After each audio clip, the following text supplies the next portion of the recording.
I was asked to speak in English, and since neither English nor German is my mother tongue, I will sometime, in search for words, switch into German or English, so bear with me.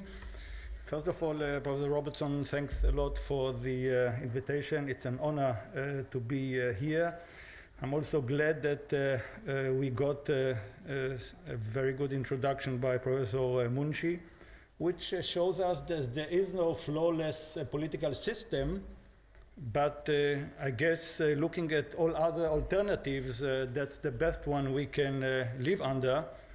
And I don't have to talk to Germans about other systems and whatever. My clock is already ticking, and I will have not 20 minutes, but only 10 minutes.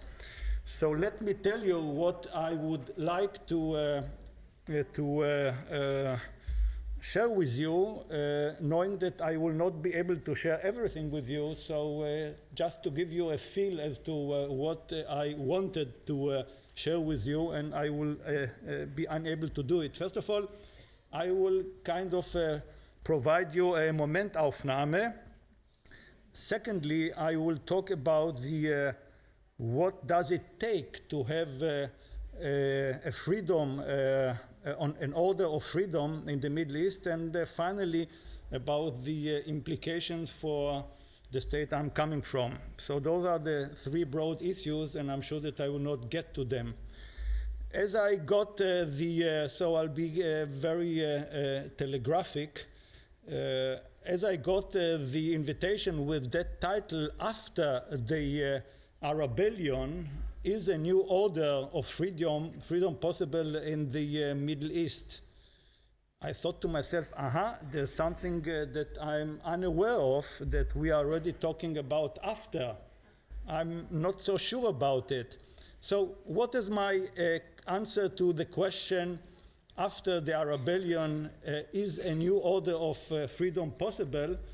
The short answer, that currently the answer is no. And as to the future, we don't know, since also the future is no longer what it used to be.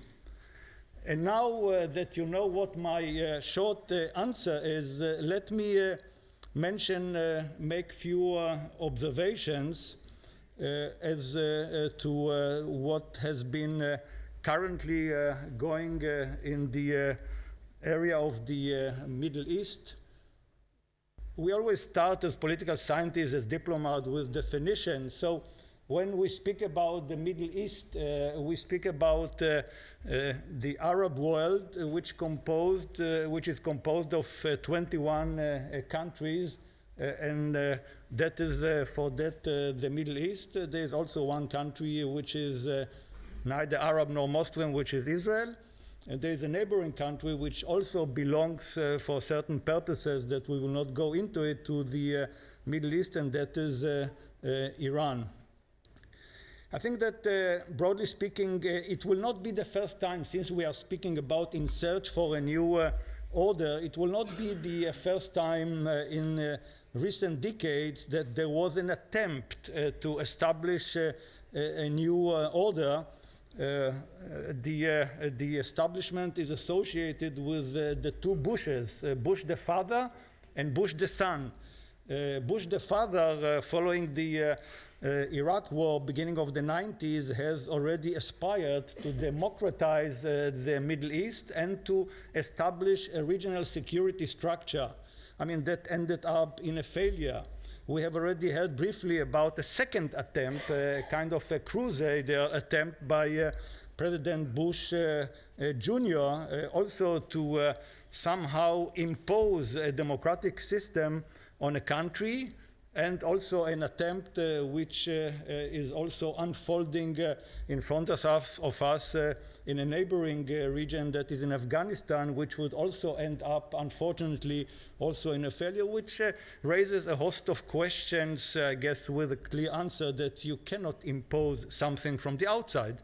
And if you do it, there's a price to pay, but there are also sometimes success. Germany, following the Second World War, is also an example of an imposition, and finally, which was to a larger degree a success, but we can talk about it also later. I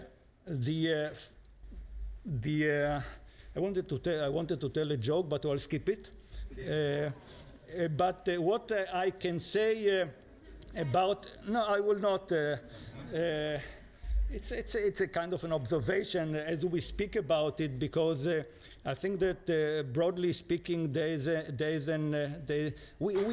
me make the observation, say that what I can say with respect to what has been unfolding so far, and trying to sum it up telegraphically, that we are at the beginning of an historic change. We cannot say more than that. I mean, it's a beginning of a journey. How long will that journey take place? What will be the nature of the journey? What will be the final station are all unknowns. And I think that it will be very good for Europeans and others not to be too unrealistic about what is going on there. And I don't want to go into speaking about democracy. We have already heard it's a process. It has to do with education, and we are uncertain about the future. Only a second observation. I think that the title speaks about Arabellion. I think that so many terms were already associated with that what has happened, starting with the Arab Spring. I don't think that one can speak about an Arab Spring by now. I know there's a tendency always to compare, because we human beings, in order to understand something, have to compare it with something that we know. So I don't believe that neither the 1848 nor the 1968 really are comparable with what is unfolding in this stage. And then many people were already at the beginning rushing to a term to describe it as a revolution. Was it really a revolution wherever we were? I mean, is that what is unfolding in front of our eyes in Egypt a revolution? Mubarak, by the way, it's a year now, on February 11, that he was gone. But the regime and the system are almost intact. So no revolution has yet taken place. And as an historian by education, I think that we will have to wait a bit. That's what I wanted to say earlier. The Chinese Prime Minister Zhou Enlai was quoted when he was asked how do he evaluate the French Revolution, and he said it's too early to tell. So I would also, so in addition to revolution, we have heard about uprising, about rebellions, about awakening, even as far as tsunami to explain. So it only shows that there's a lot of confusion going on there. Another observation, we were all caught by surprise. I mean, all experts, the Israeli intelligence on top and some others, couldn't tell that what has happened on that day. So we have to be very modest in the position, as I said, because the future is no longer what it used to be. I guess it would be nice if we could analyze what happened, let alone to try and make predictions. We all know where it ends up. But nevertheless, looking at the situation, we also, and here I introduce another term, and that is ripeness. I guess the situation in the Arab world was overdue for a change. It was ripe. And I will not be able to go into details, I mean, but there's a fascinating report which has been issued since 2002 until 2009 or 10. That's the Arab Human Development Report. I urge all those who are impatient, who are looking to understand what is going on in the Arab world, to take a look at those fascinating reports, which are explaining why is it that the Arab world is lagging behind for such a long time, and why will it be an uphill battle with a not that certain and assured success what will finally emerge there. Another observation, there was no domino effect. It started in Tunisia, in a way went to Egypt, And then we saw the beginnings of in Syria, in Yemen, a bit in Bahrain, and that's about it, more or less. So there was and there was not a domino effect. It was a leaderless awakening. You cannot associate that what is now unfolding with a clear leader. It's a leaderless awakening. Then what has become apparent, that is the Stimme der Straße, which is quite something which is clear. And I guess the kind of the Tahrir Square, which brings people to speak about Tahrir, a square democracy in a way. Whatever the outcome will be, whatever regime will emerge, they will no longer be able to ignore the street, which has now a voice and know that they can protest because, and that is something critical which has happened, and that is the angst is weg. People are no longer afraid, and you can see it in Egypt, you can see it in Syria, you can see it in Libya, and Tunisia, and wherever. That's a major issue which was not part of the Arab world. Another observation, away from a subject to an object of history. There is no longer the subject, but the subject has become an object, and I guess whatever regime will emerge, a new contract, social contract, will have to be signed between the subject and the object of history. The role of the media. Now, people have gone out of their way to speak about the social networks, about Twitter and Facebook. But in addition to Twitter and Facebook, which I'll subscribe to you, are only means and not more than that, there is another voice which is quite known in the Arab world, and that is the mosque, as also a social networking, which has also a voice, and I guess we have seen it, and that will stay so for quite some time. Another thing which became apparent in this year is that Arabism as a secular platform which identifies the collective according to his language and not his religion, and therefore could bring together Muslims and Christians, is now gone in favor of the rise of Islam, which bring with it also a kind of a retreat of secularism and modernization, which are very complex issues to which I cannot go into it. The decline of Arabism has brought non-Arab powers to play a much bigger role in the region, and I speak about Iran and Turkey. We will hear in a minute. Another issue is the rise of traditional forces, tribal and also and minorities. A question which has to be also addressed in this year.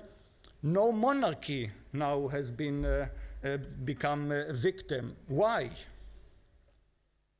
The rift between Sunnah and Shia has started to unfold in front of our eyes, and that is not the end of it.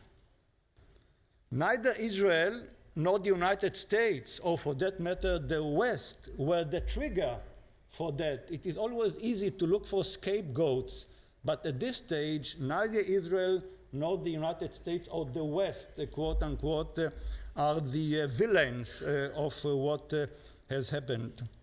Finally, there are always winners and losers as a result of something like that. It's already a red one. So let me just finish by saying winner, losers, and for a mixed outcome. Certainly the losers are all the ancien regimes, women and minorities. The winners is the political Islam and the Sunnah. A mixed bag is for Iran, Saudi Arabia, Syria, Turkey, the United States, and Israel. I will not go into what does it take to have a new framework. Neither will I speak about the implications for Israel. Those two issues may come up in the course of our conversation. So I am awfully sorry that I couldn't expand, but such is life.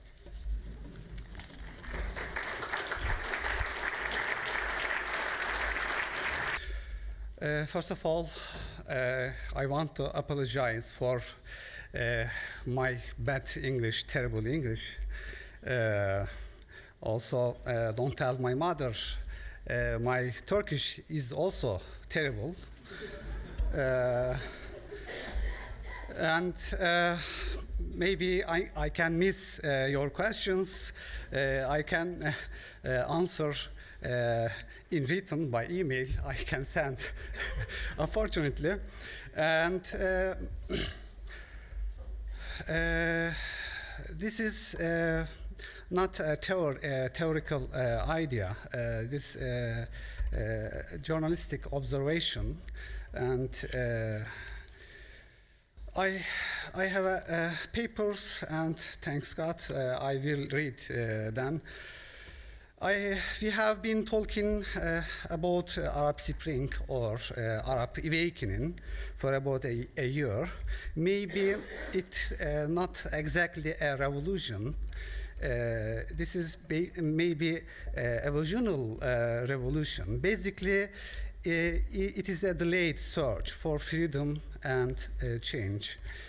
What is more important that Arab Spring is a showdown with the status quo. For decades, oppressive regimes have used it as a pretext for denying the basic rights. There are three things upon which this status quo is based. First, anti-democratic methods were excused for preventing the Islamists from the power, like in Algeria, Tunis, and Egypt. Second, political and sectarian barriers were intensified toward the expansion of Iran, like in Iraq, Bahrain, Saudi Arabia, especially Gulf states. Third, dictators were financed as part of USA strategies in Middle East to guarantee the future of Israel, especially Egypt and Jordan. These countries that rejected the USA strategies were demonized and placed within the axis of evil, like Syria and Iran. The regime in Syria and Jordan that signed peace treaties with Israel have gained special status through USA aid. Especially Mubarak in Egypt leaned heavily on USA while he turning into a dictator. When he was criticized for his oppression, he defended his policies by arguing that Muslim brothers would opt for Islamic rule and call off the peace treaty with Israel. Same in Jordan. Oppression regime in Tunis of Zain al-Abidin bin Ali used the Islamists and Nahda as its pretext. Algeria, same thing. Although not an ally of the West, Syrian Ba'ath regime has used its fight against Israel as a pretext for its martial law that has limited all forms of freedom. Likewise, in order to hinder Iran, countries such as Saudi Arabia, with their revilist regimes in the world, have become the respectable allies of the West. Especially the arguments by USA think tanks that Iran has been trying to create the Shiite crescent work well in the past to form public hostility towards Iran in the region. No, we are a new era of transformation. It is not possible to make the younger generation swallow such excuses anymore. Some international forces have already decided to intervene spontaneous processes because they saw that when got guided as Egypt could harm their interests. We saw an intervention in Libya, and maybe they're talking about Syria. There are 4 things that harm peaceful movements, peaceful challenges. These are violence, sectarianism, tribalism, and military intervention from outside. Gulf Cooperation Council intimidated peaceful demonstrators in Bahrain, and West was silent about it. Libya has become the prime example of violence and foreign intervention. I think Libya will never be able to decide its own future, and they will share their power with other powers like Turkey, France, USA, British, and some big giant firms, especially oil firms.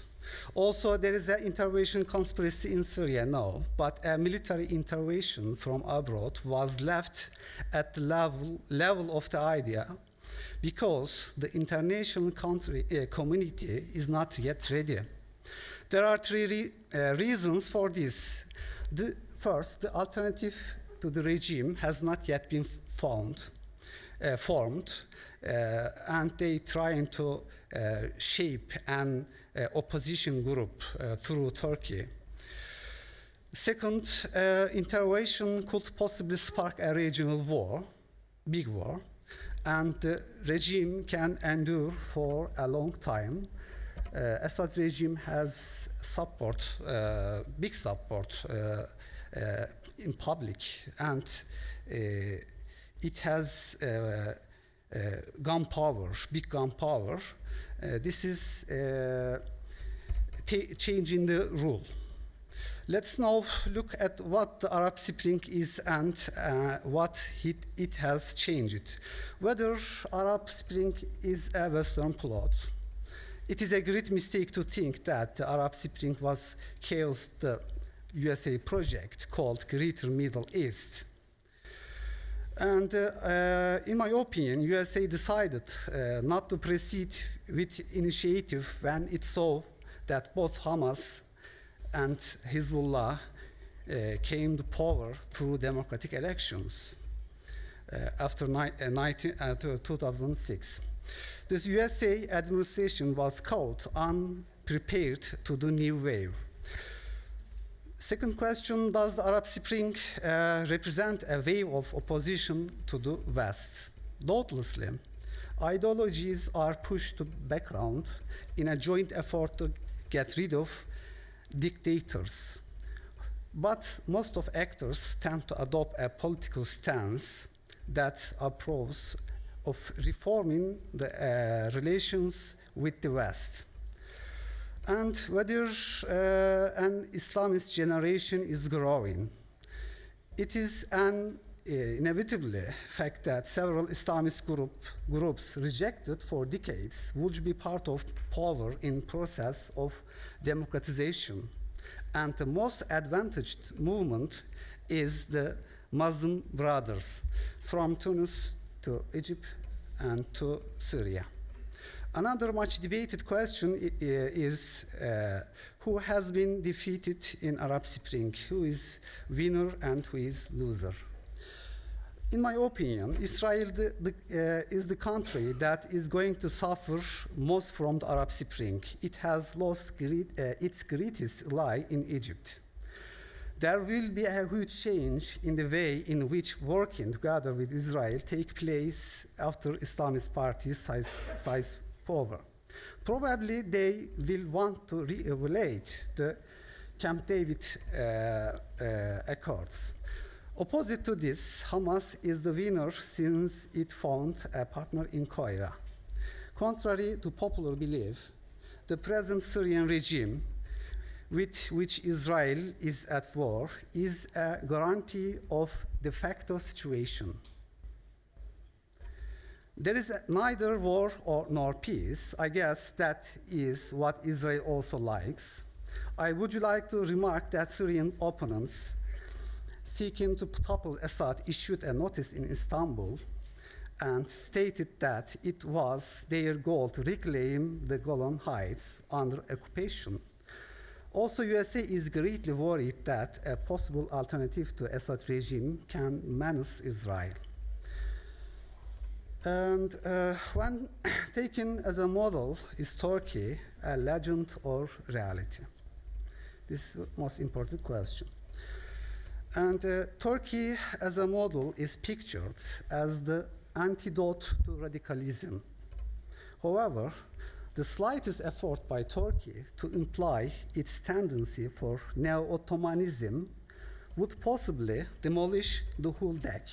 The love for Turks can turn into hatred for Turks. For instance, if a possible military intervention in Syria through Turkey can suddenly put an end to Turkish legend. And will the birth of Sunni Islamist generation weaken the regional impact of Iran? Influence of Iran is growing for decades. Most reason of this, I think, is the question of Palestine. Especially Egypt, with its new administration that would refuse to remain indifferent to the question of Palestine, could possibly bring a huge change. Hence, the opening of the Rafah Gate and improvement in relations between Hamas and Al-Fatah has strengthened Cairo's hand against Iran. It is highly likely that a Sunni administration may divide Syria from Iran, but Iran can compensate for its possible loss of impact in Syria with Iraq. You know, most of the population of Iraq are Shia.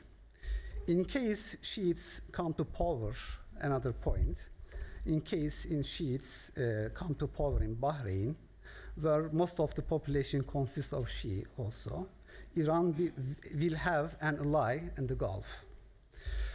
Finally, Arab Spring has not yet brought about a change of regime in Egypt and Tunis, but it has started a process of change that that cannot be reversed. It may last for several years, may decades. Thank you very much.